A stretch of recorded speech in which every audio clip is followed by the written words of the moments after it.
जय श्री कृष्णा। कैसे हैं आप लोग? फ्रेंड्स, आज की चर्चा जो होने जा रही है बहुत ही बड़ी विशेष चर्चा होने जा रही है, जो कि आपके जीवन को पूर्णतया परिवर्तित करने वाली है।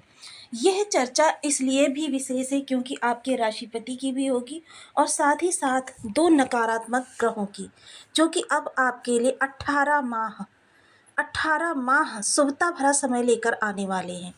कारण क्या बनेगा, कारण भी इसके बारे में चर्चा करेंगे। लेकिन पहले ये बता दें कि राहु और केतु दो इस तरीके के प्लेनेट हैं कि जो अगर शुभ हो जाए तो आपका शून्य से शिखर का सफ़र प्रारंभ हो जाता है, और यदि अशुभ हो जाए तो फिर आपके लिए दुनिया का सबसे ज़्यादा कष्टमय समय भी दिखाने में बिल्कुल भी परहेज नहीं करते। इतने पाप प्रभाव हैं कि मोस्टली कुंडलियों में इनकी स्थिति जो होती है नकारात्मक ही प्राप्त होती है, या फिर आजकल के परिवेश में जिस तरीके से हम रहते हैं वहाँ पर भी इनकी स्थिति जो है नकारात्मक ही देखने में आती है। तो इसके लिए देखिए बहुत विशेष हो जाता है कि इन स्थितियों को हम अच्छे से समझ लें, क्योंकि हमारा सही समय पर उठाया गया सही कदम सही दिशा को प्रदान कराता है। और जब तक सही दिशा नहीं प्राप्त होती, जीवन हमारा देखिए रोजी रोटी सर्वाइव की समस्याएं, ये तो आपकी रोज कुछ ना कुछ स्थिति परिवर्तित होती रहती है। किंतु अगर आपको जीवन में बहुत ज़्यादा ऊंचाई पानी है तो ग्रहों की चाल को समझना बहुत ज़रूरी है। ग्रहों की चाल समझने के लिए देखिए सबसे पहले तो आपके राशिपति की शुभ अवस्था में होना बहुत ज़रूरी है। जब राशिपति शुभ अवस्था में सही जगह पर होते हैं, तब आपका किया गया प्रत्येक छोटा से छोटा प्रयास भी आपको बड़ा लाभ प्रदान कराता है। ये वही समय है जब आपको बड़े लाभ प्राप्त होने जा रहे हैं।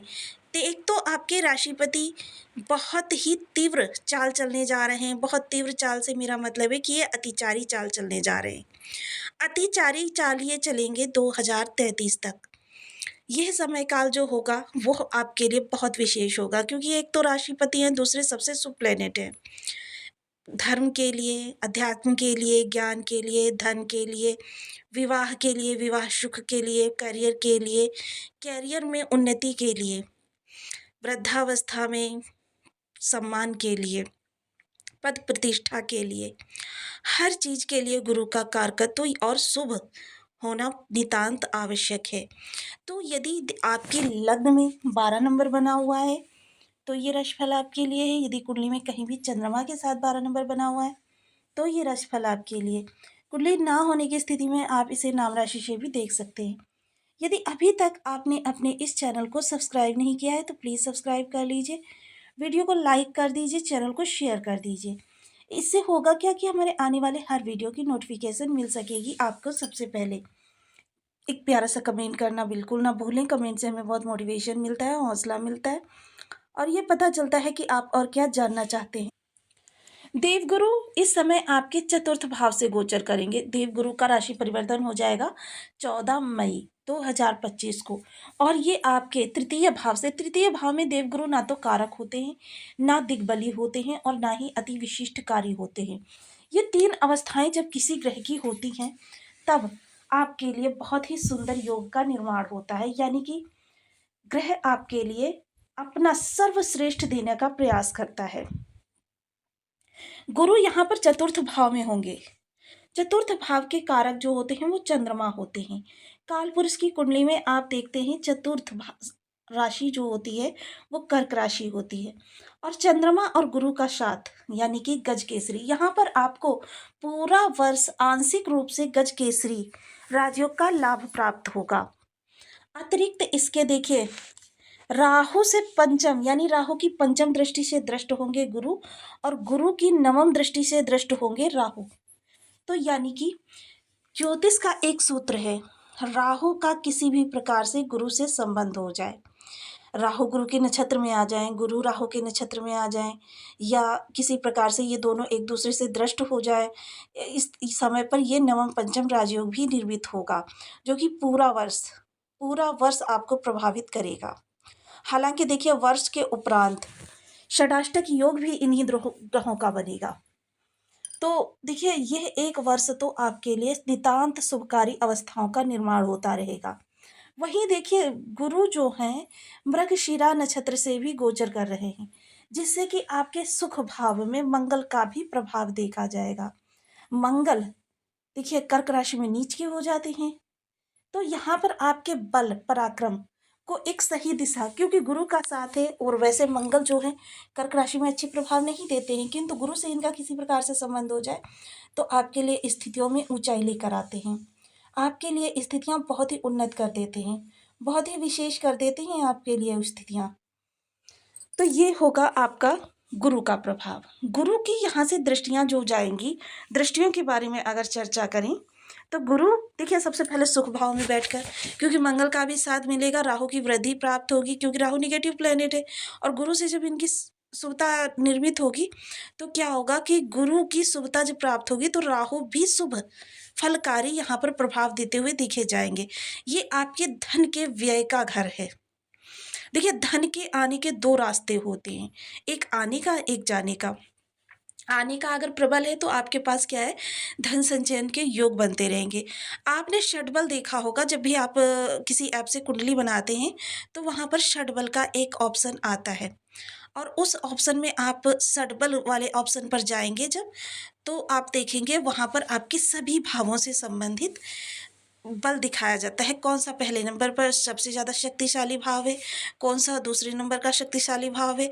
तो जब आप ये देखते हैं तो उसमें अगर आपका धन आने का व्यय वाले रास्ते से प्रबल भाव है तो फिर आपके पास धन संचयन होता रहेगा।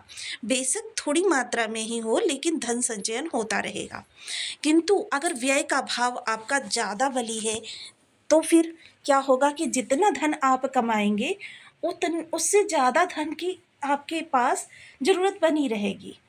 यानी कि अगर आपके पास 1 लाख की इनकम है और 2 लाख आपका खर्चा है, तो क्या होगा कि 1 लाख के लिए फिर आप इधर उधर मांगने लगेंगे, लोगों से उधार मांगेंगे, प्रॉपर्टी बेचेंगे।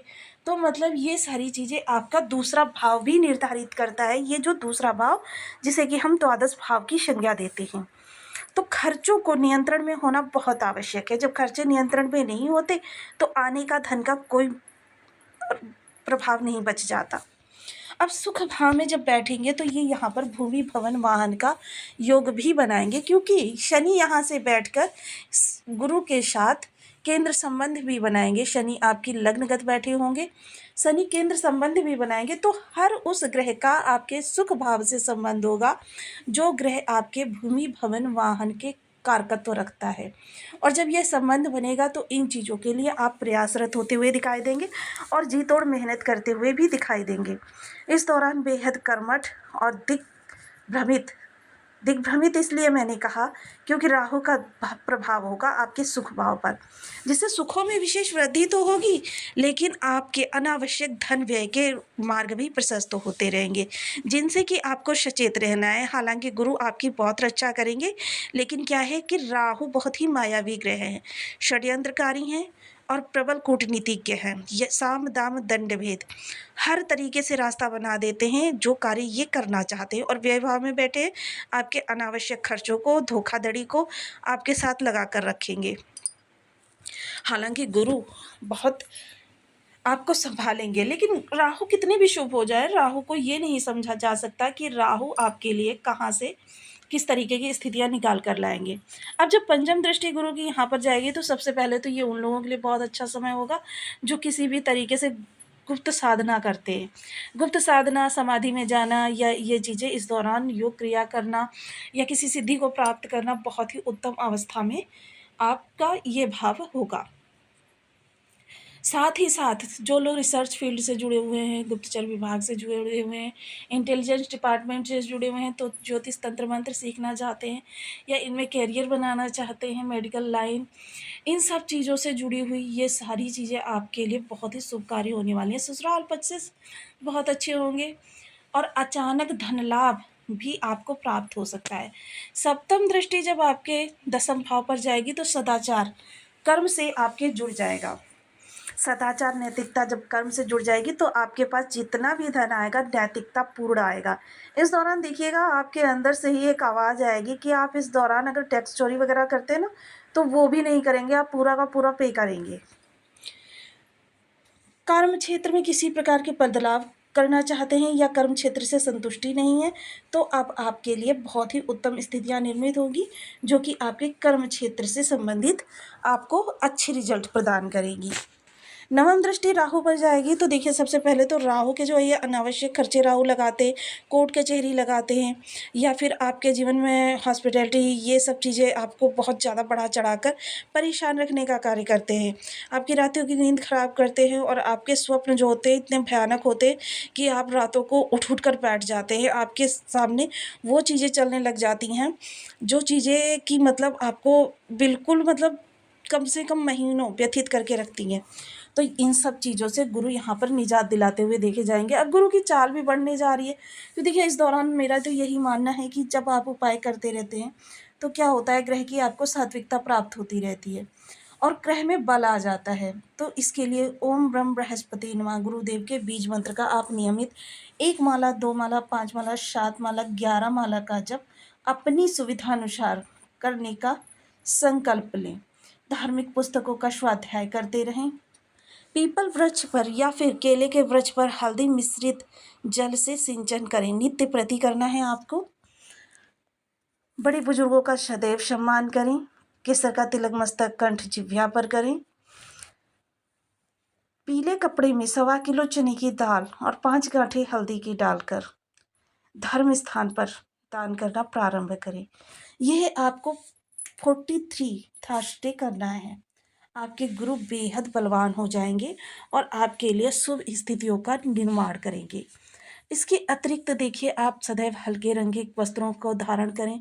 जहाँ तक संभव हो आप नम्र स्वर में ही बात करें, क्योंकि तेज स्वर में बात करना आपके शुक्र और चंद्रमा को भी खराब करता है, शनि को भी खराब करता है, क्योंकि शनि कठोर आवाज़ से जो होते हैं वो थोड़े से आपके लिए दुष्प्रभाव लेकर आने लगते हैं। इनमें से उपाय करके और सावधानियां बरत कर आप अपने जीवन को बहुत ही लाभान्वित कर सकते हैं। तो आपको वीडियो कैसी लगी मुझे कमेंट बॉक्स